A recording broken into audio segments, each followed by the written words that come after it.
Les équipements aujourd'hui, sont, adaptés. Il y a des pièces pour rafraîchir, les rafraîchies dans tous les établissements, donc ce qui permet aussi, eh bien, de moins soumettre, les personnes âgées, dépendantes, à la chaleur, donc ça, c'est important. Les personnels sont mieux formés et puis les établissements, eux, sont mobilisés depuis longtemps. Ils sont prêts à déclencher, des plans bleus en cas de, pic de canicule. Il y a un référent qui est, déterminé. Il y a, des accords avec les établissements hospitaliers, sur le territoire.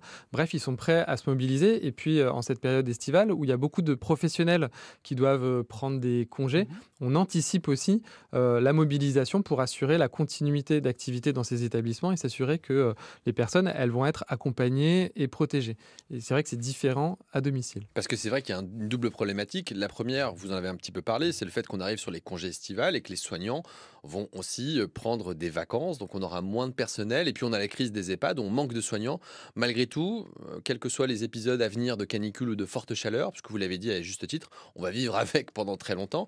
On a le personnel suffisamment formé et en nombre pour justement assurer la sécurité des résidents dans les EHPAD. Bah, tout ça, on l'a préparé, depuis, de nombreux mois, justement pour s'assurer de cette continuité. Alors on va, faire intervenir, des personnes, voilà, en intérim. On va aussi mobiliser des professionnels libéraux sur, le territoire qui vont pouvoir intervenir, précocement et par anticipation, ponctuellement dans, les établissements.